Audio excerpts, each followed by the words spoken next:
Welcome to the Cannabis Equipment News Podcast.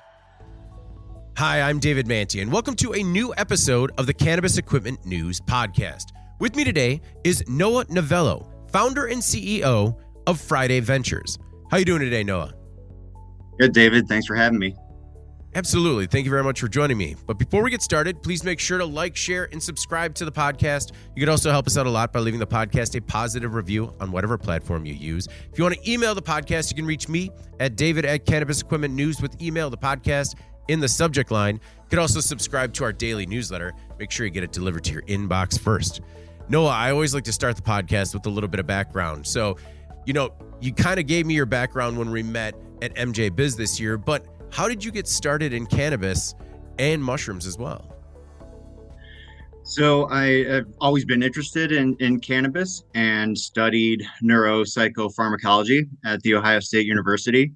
And then I got into the autism field where I was working with kids on the more severe end of the spectrum and got injured during a physical restraint. I realized the medical benefits of cannabis for pain relief, for nausea relief with all the opioid medications I was put on, and really jumped into the industry to get involved with the medical benefits and learn about the plant, how to grow it and process it, and really make as much cannabis as possible. So how did that entry into the cannabis industry look? Where did you start first? So I absolutely started at the bottom, a couple of seeds in the closet and growing at home, learning how to make extracts and edibles at home, very simple, crude methods for my own products. Then I moved to Colorado and really started at the bottom, entry-level positions and trimming and in the farm, learning how to grow the plant in every stage, and then getting into the lab and extracting and eventually taking over the lab and managing it, and really getting more involved with R&D and product development, process improvement, and learning how to make things more efficient and really develop new products and control the THC potency. What was it that drew you towards the R&D side of things? Just really making products that actually work. When I realized that you could take the same plant and when you treat it different ways, and infuse it into products that are a variety of different methods of ingestion, you can really control your pain relief when it's a neuropathic pain or an inflammatory symptom. I was noticing that salves and tinctures versus edibles and vaping really had a different impact of how the medical benefits helped with my pain relief. So that really kind of drove me to learn more about processing and how the cannabinoids change throughout the growing and extraction process, and how you can isolate and reintroduce them back together to create new products. As you were going through this product development, was this after you were kind of like trying to figure out what worked best for you, or was this at the same time? It was after. So early on, when I first started developing products for myself, for my own pain relief, I didn't have any access to real lab equipment or analytical testing. So a lot of it was just kind of by how it felt. And reading about it, learning about it, and experimenting, trial and error. Once I got into the regulated industry and had access to the same strains and large quantities of it, I was able to learn more about the extraction process and all the variables that you can control to modify that end product. and being able to have test results that match up with the process really helped me learn how the cannabinoids act under vacuum, under different heat situations, achieving different consistencies to make the product easy to use. Does the industry have an issue with products that actually work? Yes, absolutely. Some of the best products. So I was in the Colorado industry for about 5 years, starting in 2013, before I moved to California. And in 2013, that's when the recreational market came on in Colorado.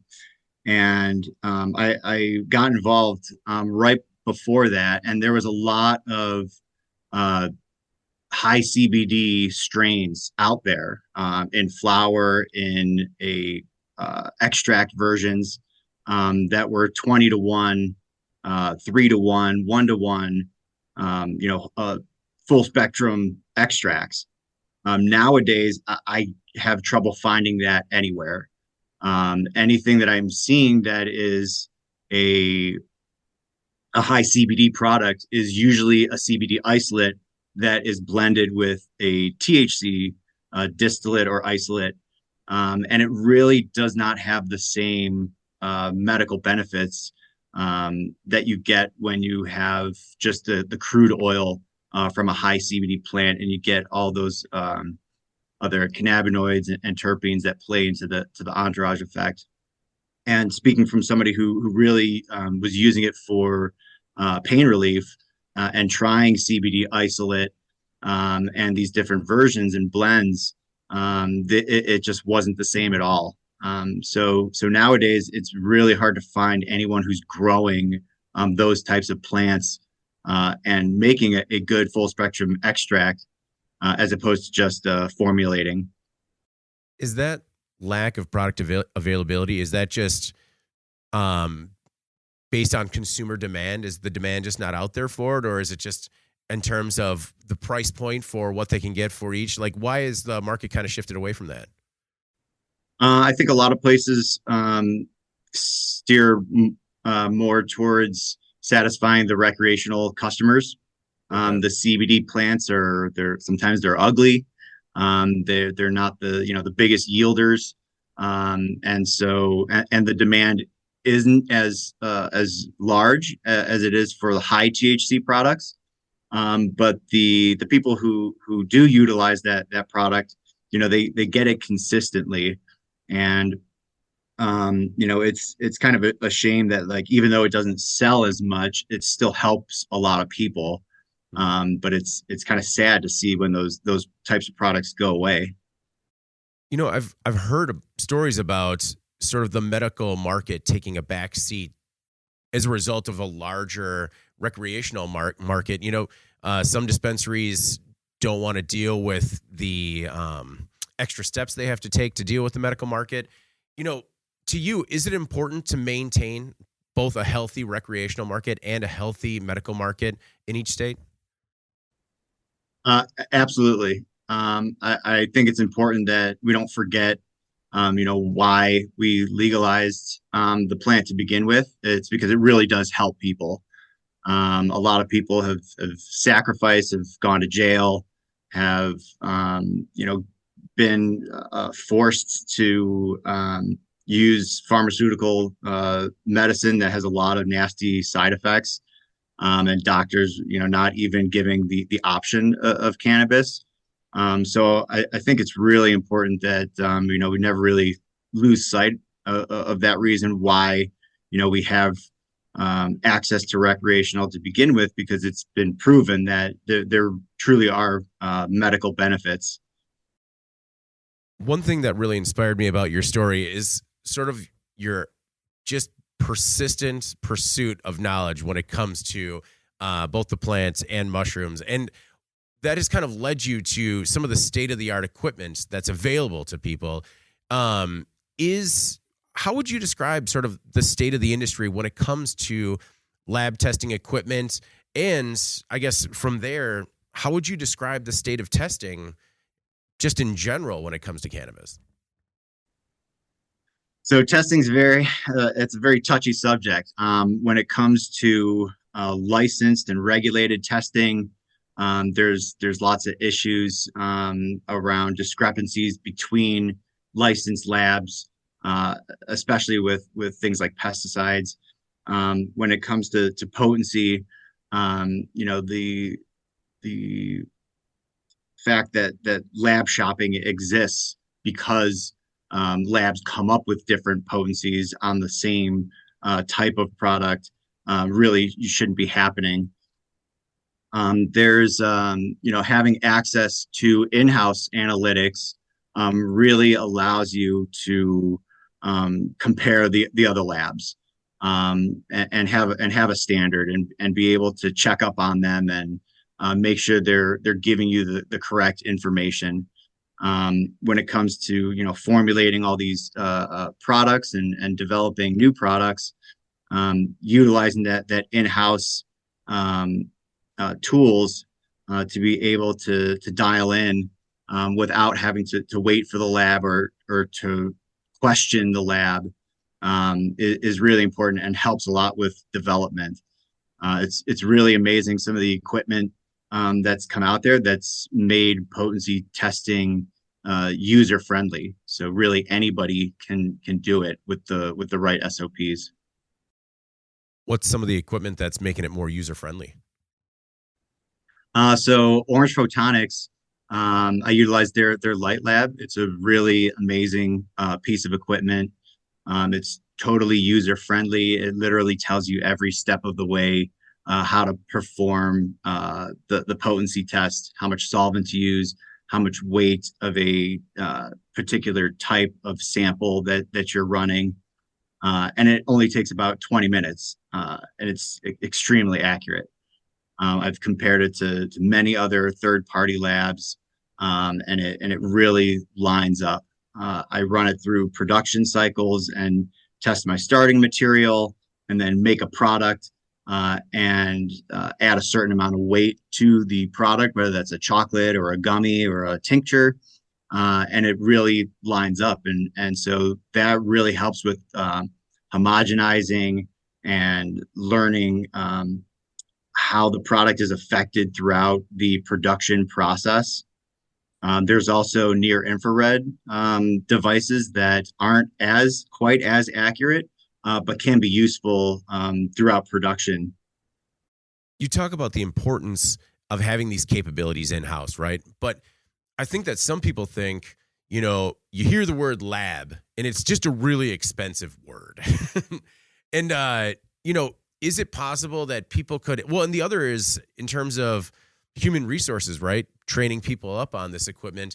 Is it possible to have something as simple as like this Orange Photonics device that you said is the Light Lab, just in house to kind of have like a rudimentary start to in-house testing? Absolutely, it's super easy to train anyone on the machine. And being able to have those results right away and be able to quickly get them and accurately and test a variety of products. It's really a great place to start, not just in the lab, but on the farm. If you're sourcing product, for distribution, dialing in different formulas, pre-rolls or vape pens, or whatever. It's really good to see and track all of your progression. They actually came out with a dashboard recently that kind of automatically sorts all of your data. So every test that you've ever run, you can bring it up. You can sort them by the sample name, by the potency, by the date.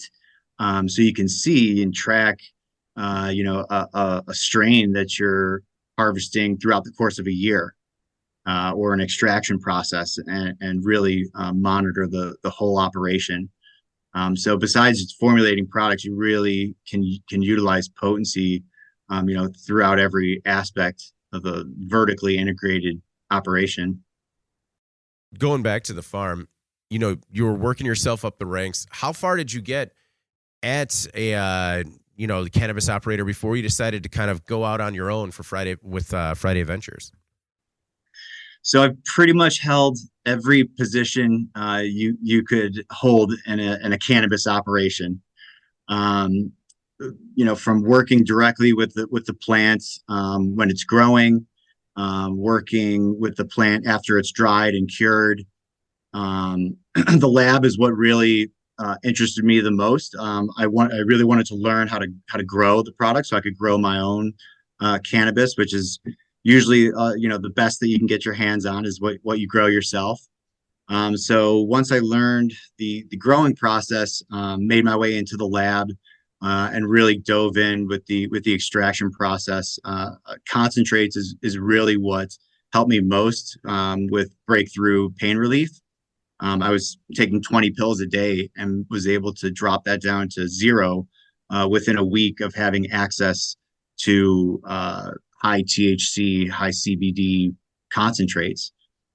So once I was in the lab and got many runs under my belt and started managing the lab, I kind of focused more on R&D and getting a little bit bigger and bigger, and was building out labs and doing some lab design, and really doing R&D kind of throughout the entire operation, in the greenhouse, on the manufacturing side, with pre-rolls and vape pens, along with everything that goes on in the lab with extracting and refining, remediating.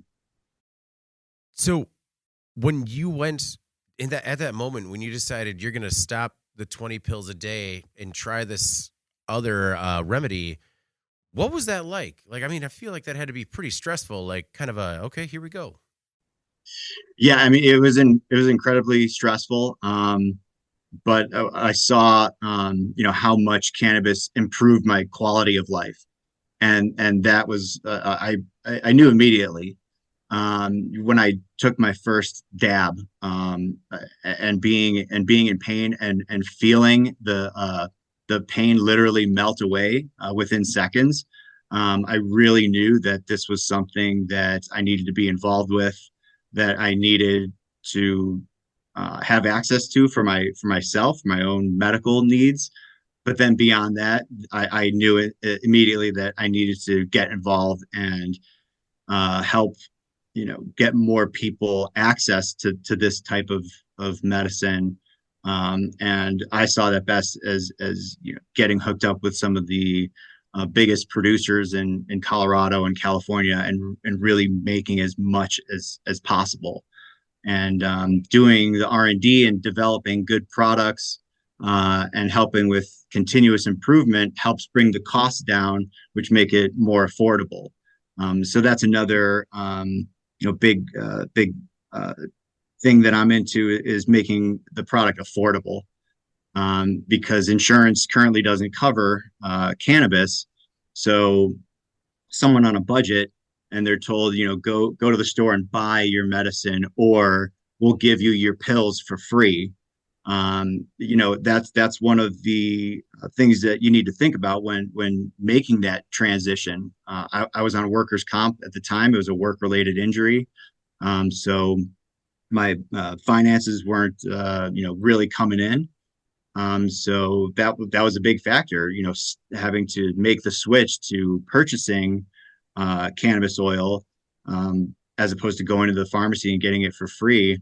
Luckily, I had some great friends who were growing and extracting at the time, and were able to provide me with the concentrates at an affordable price.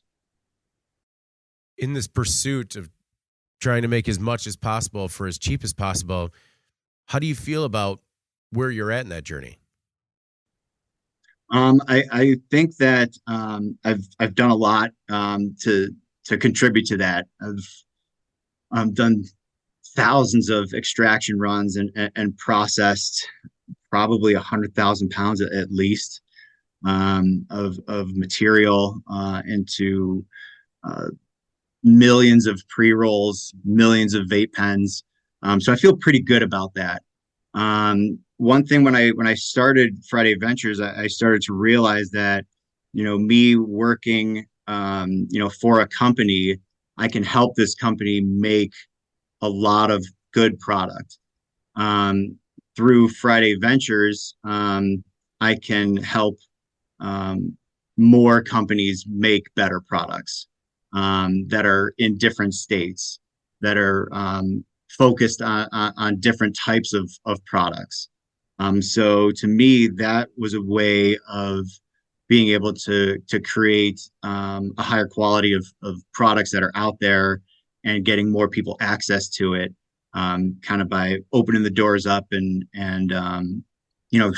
letting other people know that through testing, they can learn a lot about their products and make high quality, properly dosed, effective, tasty products that actually work. Well, I think it's really noble, and I also think it takes quite a bit of courage because a lot of people can stay at their current company and still feel like they're doing a lot of good locally or within a region or whatever. But it takes a lot to kind of go out on your own and just say like, no, I need to reach more people. In I don't know. It's I give you a lot of credit for that, man. Thanks. I appreciate that. I've really been on a mission ever since I got hurt and found. I've always loved recreational cannabis. Don't get me wrong. But when I was injured and I saw the medical benefits, I was like, wow, this is incredible, and really just dedicated everything to it. And seeing and hearing the same types of stories that I was in. A lot of people used to say that I was like a poster child for medical cannabis because it really did it completely turned my life around. And I'm seeing a lot of the same things with psychedelics. And so I've benefited from psychedelics, and I've seen and heard a lot of stories where people really benefit from depression and PTSD through the use of mushrooms and other psychedelics. So dialing in the potency for that is where I also saw an opportunity to kind of provide a service that really isn't out there too much yet.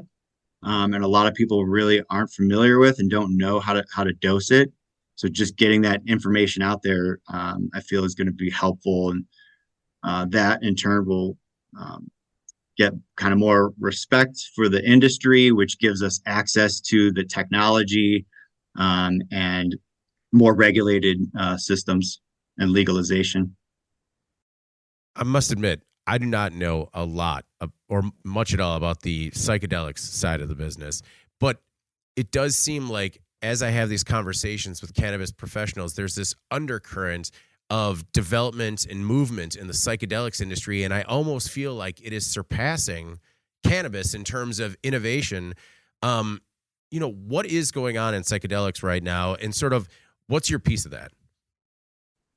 So, July of this year, Colorado changed some laws and legalized the personal use, possession, growing, cultivating, manufacturing, extraction, and testing for personal use psychedelics. That's psilocybin, psilocin mushrooms, DMT, ibogaine, and mescaline, excluding peyote.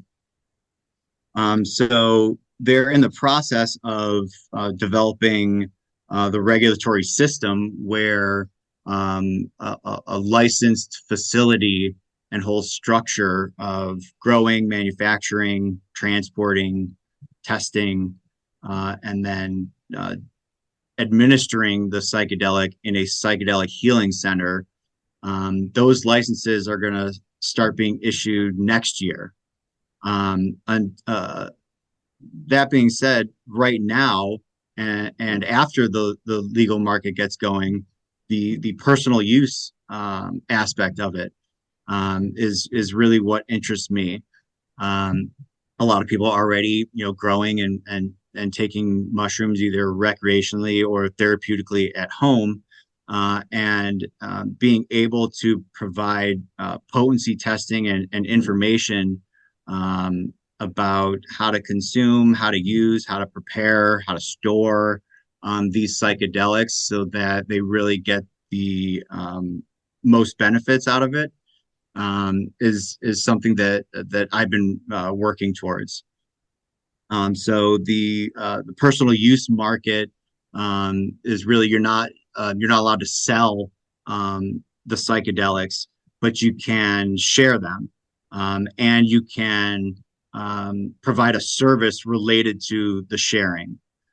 So spiritual guides or people that set up a proper space and help someone on their journey, or help teach them about the potency and the proper dosage, and how to prepare it in certain ways, how to prepare your mind and the product for that situation, has been really great. I've worked with my partner, Victoria. She's an energy healer and transformative women's coach. And she does these amazing retreats. And sometimes psilocybin is involved. And, with those, there's a lot of intention around it. There's a lot of education around it. The whole it's really taken with a lot of respect when it comes to preparing the set and setting and the intentions behind it, and then following up with the group, how the experience went and how everyone handled it. And what we've been seeing is that with the potency testing and the dosage scale that's has been studied for many years, and now that we're actually able to kind of in a gray way be able to get feedback on product that's been tested and match up those effects and trip reports with the dosage, with the strain, is going to help progress the industry, and really help us dial in, just like we've found with cannabis. Certain strains of cannabis are great for sleep. Certain strains are good for attention. I believe we're going to see some of the same things with mushrooms. That certain strains are going to be better for therapeutic, or a pain relief, or a trauma, or a PTSD. So really working with a lot of scientists and gathering data, and people taking surveys about product that we know what the dose is, and how much was consumed, and just learning more about proper dosage is really what I'm trying to contribute more to. That has to be of the utmost importance when it comes to psychedelics. And cannabis to some extent is truth in dosing. Absolutely. And there's a major difference between cannabis and psilocybin when it comes to the dosage. Not just the amount that you take, but the stability of the chemicals, of the active chemicals. You really have to be careful with them. They're sensitive. It's easy to destroy them.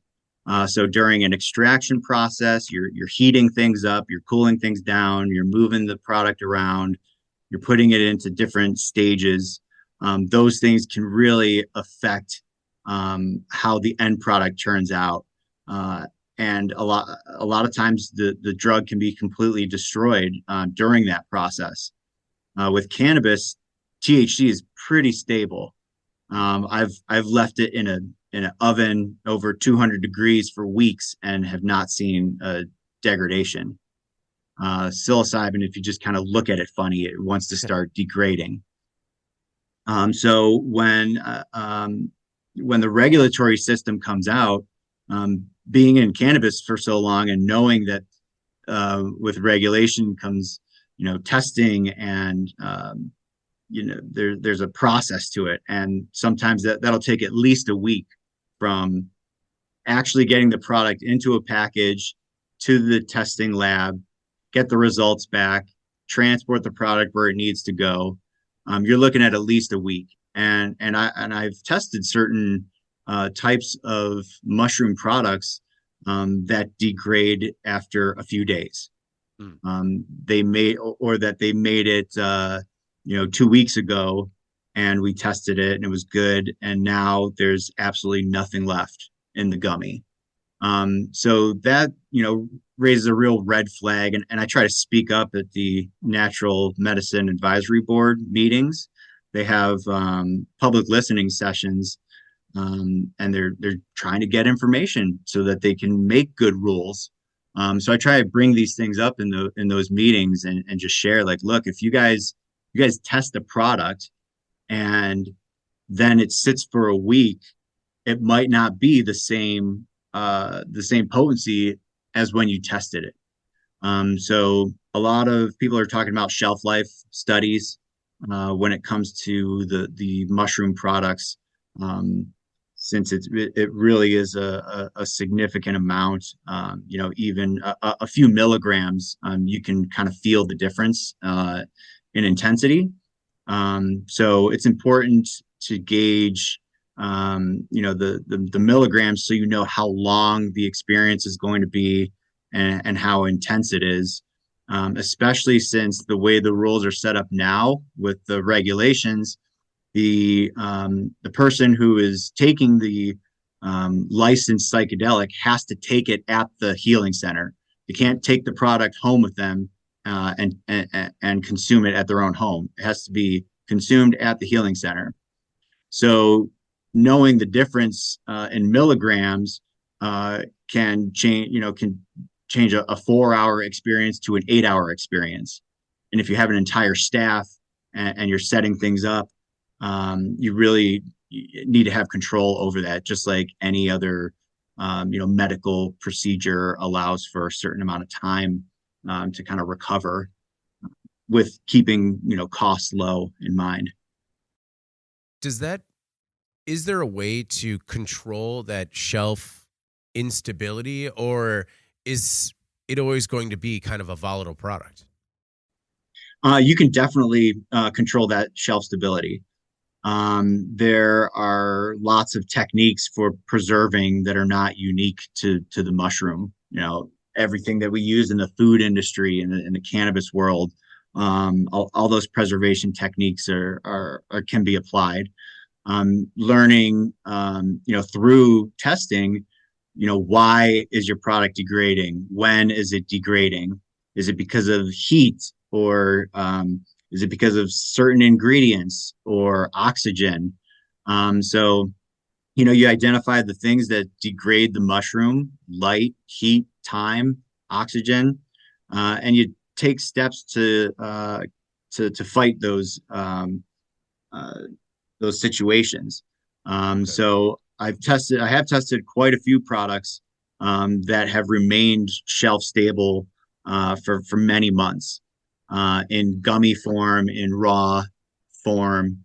And so really just paying closer attention to the temperatures that are used, and when ingredients are being added, the storage of those ingredients, and the storage of the final product.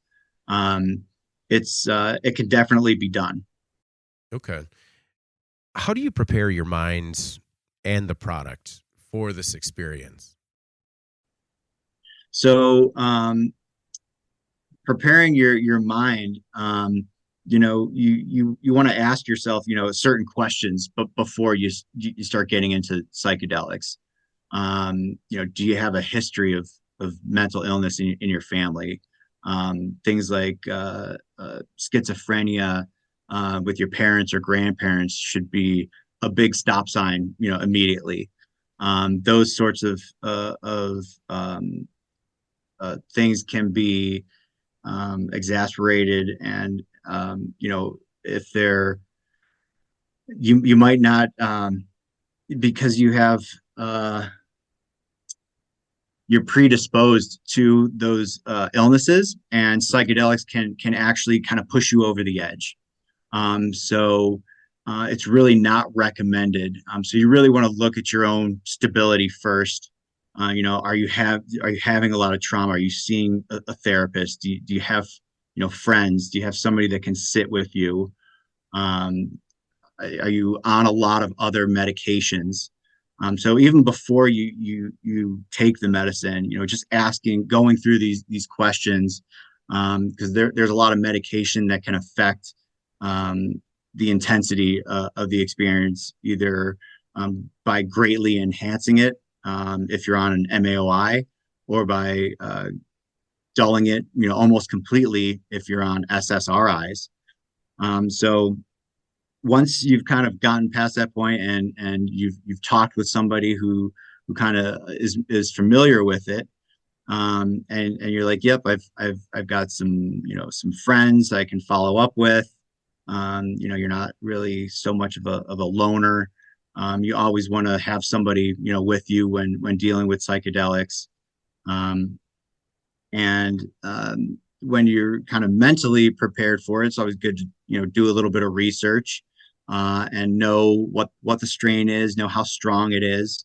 Um, through some of the things I've tested, some of the mushrooms are 30 times stronger depending on the strain. Whoa. Even individual parts of the same mushroom can be over 75% difference in potency. So having that knowledge of all right, how much am I actually going to consume, not just grams of mushrooms, but the milligrams of the active drug, is good information to have going into it. Um, when you're on the substance, the set and setting is really important. Having a nice, clean, safe space, ideally with some nature, that could be helpful. You want to be comfortable. You don't want to be trying to find a song on your phone to play. Like, kind of have things all set up, so all you need to do is kind of relax with the journey, and then afterwards, following up with um, other people who you're taking the substance with, or somebody who can ask some questions. There's some really good surveys out there too, that I've been kind of looking towards and seen used a lot. A mystical experience questionnaire, and that can really help you kind of recall some of the things from your journey, and help gauge your proper dosage level, for what you're really seeking for, and what you're comfortable with. Are those the trip reports that you had mentioned earlier? Yeah, kind of. So you can, it's a long questionnaire, um, and the questionnaire is more about feedback on the intensity and the types of experience that you had. In addition to that, with the trip reports, we're also including the strain type, and how it was, the route of administration, how it was prepared, and the number of milligrams of the active psilocin that was consumed. We're also looking at, time, how long did it last, just to really, help guide people towards, the strain that is going to help them the most. So you just sent me a certificate of analysis. What are you trying to do in terms of gaining more insight when it comes to mushrooms? So, when gaining more insight on the certificate of analysis, and my whole thing with the potency testing is, I really don't want to just throw numbers at people. Right. I want them to really understand what the numbers mean, and how they can use it to make a better product, to increase the quality of their grow, make properly dosed products, or just know how much they're consuming. So with the COAs, we can look at the potency between different flushes, between different strains, different grow medias. that really help the cultivator learn how to grow a better product. We're also, we're looking at the not just the growing, but the drying as well. Freeze drying versus dehydrating versus air drying. There's a big differences there that end up with a different quality and type of product at the end. And you can see that clearly in the test results. You can see it in the chromatograms. You see um, the peaks look different. There are other tryptamines that are being produced or removed throughout the extraction or drying or manufacturing process. And just like cannabis, that affects the end product. When you're taking the same strain of mushroom and eating it raw versus making a tea versus making an extract, you end up with very different end products that have a different duration, different feeling, different side effects. So learning more about that and the steps to successfully produce those products or avoid, degrading it is really what you learn from the numbers. I also make a dosing chart, and that really shows people how much actual material to consume, so that they can start learning the difference in the potency of strains, or how to make a microdose or blend certain mushrooms to achieve a consistent potency. So, um, is this all in a pursuit of like figuring out best practices for all types of product manufacturing, or are you trying to figure out sort of the best one, like whether it's freeze drying or dehydration, or are you just trying to kind of like get a base for all of it? Oh, it's everything. Everything's going to be important. There's never going to be. I don't feel that there will be one product that, like, this is the product that everyone uses. Um, I think that it's important for innovation and variety. Everybody's body is different, their body chemistry. So even though one product might work very well for some people, it might not work for others. So learning about the extraction process and how to infuse all different types of products, so that really everybody has access to it, so that it's easy for people to try it out, so people don't get freaked out.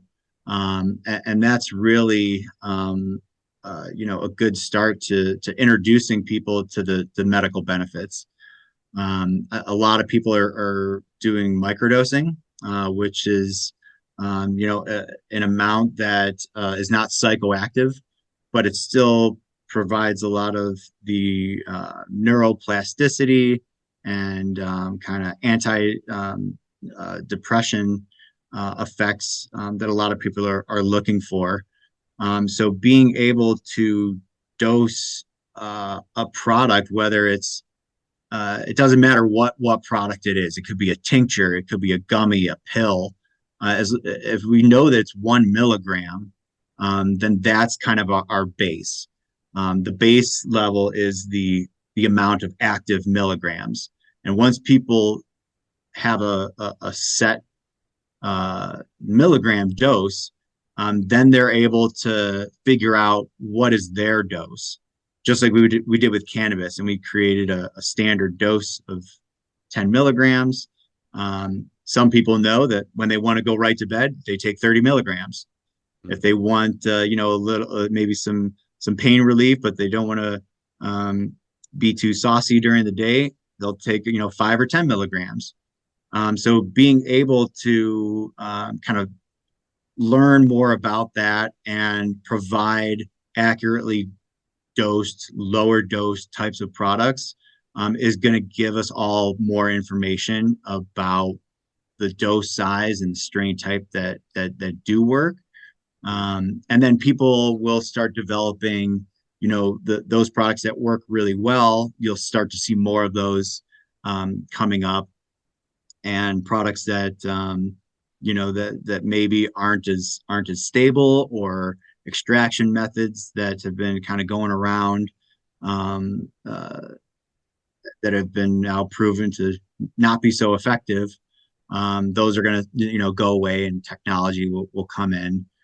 So we're kind of at the ground level of really dialing in a dosing, a standardized dose, and then figuring out what types of, how can we deliver that dose. No, I really appreciate you being on the podcast, and you've been really generous with your time. But I want to switch back to cannabis real quick before we have to get out of here. One thing I'm curious about, just because you're on the lab side of things, right, is we've heard a lot of controversy when it comes to remediation or products that are going out into the market that aren't, appropriately tested, or we don't necessarily know what's on the shelf. What are your thoughts when it comes to either moldy or untested products going out to the market and, remediation? Are there, in your opinion, any best practices or best methods when it comes to remediating a product? Definitely. So remediation can happen many different ways, and depending on what the contamination is, can steer the type of remediation that happens. I think that as long as the product is properly tested at the end, then this remediation process happens every day with all types of food products that we consume on a daily basis. So being able to show that the contamination is no longer there, that any of the solvents and chemicals used in the process are not in the final product. I think that remediation is a good thing. It helps, it does help keep costs down for the end consumer. And once you put it through a process that destroys or kills or completely removes the contamination. We do pasteurizing with lots of different beverages that children consume, and it's just a part of the regular process that a lot of products go through. So I think remediation is a good thing. People are A lot of regulatory systems are now requiring, when something is remediated, that it's noted so that the end customer knows, hey, this product was dirty, now it's clean. That that's good for the end consumer, I suppose. When they know when their beverages have been pasteurized, so they're told that information. I think it does lead to a questionable service that I've noticed a decrease in the quality of end product, right? So to avoid failing a test, a lot of people will just microwave their weed and remediate it before it goes through the testing. So I've seen this to kind of degrade the quality, and and then it's not being marked for as being cleaned because it didn't actually fail a test, because it's been treated prior to going to testing. So to me, that's also a form of remediation, whether or not it's failed the test. So I think that sort of information should also be passed along, just like we do in Colorado. They tell you what solvent is being used in the process to make a certain product. I think that information should be out there, if they're doing certain steps like that, that really can change the final product. So keeping things clean through remediation, it's important. I think we're going to also see a lot of that in the psychedelic world. There's a lot of space for the growth of microbials in the cultivation environment. Okay. One other thing that we had kind of talked about when we first met at MJ Biz was I brought up automation because I'm kind of curious about the equipment that's on on the market. And you had mentioned that, automation equipment's out there, but it's still really expensive, like a huge capital expense. And it's still easier for companies to kind of do things by hand. Did you see anything at the show this year that maybe helped change your opinion one way or the other? Or do you still think there's ways to go in terms of automation equipment that'll, work for cultivators? Um, for cultivators, I was looking more at automation on the manufacturing side. Oh, gotcha. Sorry. When it comes to like filling pre-rolls and infusing pre-rolls, producing pre-rolls. I did see some equipment that's kind of the same equipment that's been around, a couple updates here and there. Um, but I wasn't too crazy about it. Okay. To really, it probably will work well for some people who need that. But that big investment of that type of automated equipment, it requires a lot of things to make it work well. And for it to really put out the numbers, it's not just you drop the machine and turn it on and you're cranking out 100,000 pre-rolls a day. There's a lot of other factors that have to play in, and that might be the reason why it's that machine doesn't work for you. Your labor force, your quality control, the types of products that you're making, your environment. There are a lot of factors that come into play with the automated systems. And I see a lot with the infused automated products. They're all pretty similar, where it's kind of injecting the oil into the pre-roll. So you have an infused pre-roll, but it's only infused in the middle. And so does that end up in problems burning, uneven flavor? Those are some things you need to consider when looking at those types of automated methods. And yes, it's working on paper, but just being able to verify that it makes a good product at the end, and you've got all that fine tuning that you've got to do. There is quite a bit of work involved with those types of machines, and to really keep things going. Sometimes it's easier just with a good crew who know how to smoke and roll pre-rolls. Anything else at the show that stood out to you? There were some membrane filtration that was pretty interesting. Okay. As a form, instead of solvent removal, being able to separate, and pretty much replacing a rotovap with a membrane filter. There were a couple of guys there that had some of that type of equipment, which is really interesting, because, like we talked about, the sensitivity of psilocybin makes the solvent removal process harder. And so knowing that the temperatures are destroying the psilocybin, being able to remove those solvents with as little temperature or none, if that's achievable, that might be a great tool to use. So definitely interested in that technology. Okay. Well, Noah, thank you again for joining me today, man. I really do appreciate it. Before we get out of here, is there anything else that you want to make sure the Cannabis Equipment News audience either knows about yourself or Friday Ventures? No, just be on the lookout for Friday Ventures. We got lots of cool stuff going on. Orange Photonics is an amazing company. They've really allowed me to do the things that I'm able to do now, and be able to provide accurate potency tests to the public, without being a trained chemist, but being able to confidently rely on my potency tests based off of lots of data and research and comparing to other labs.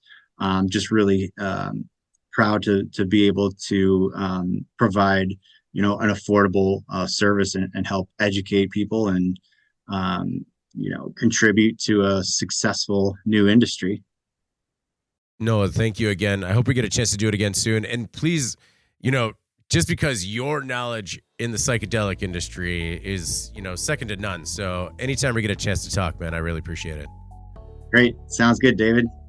All right. Well, before we get out of here, please make sure to like, share, and subscribe to the podcast. You could also help us out a lot by leaving the podcast a positive review on whatever platform you use. If you want to email the podcast, you can reach me at david@cannabisequipmentnews.com with email the podcast in the subject line. You could also subscribe to our daily newsletter. Make sure you get it delivered to your inbox first. For Noah Novello, founder and CEO of Friday Ventures, I'm David Manti. This is the Cannabis Equipment News Podcast. We'll see you next week.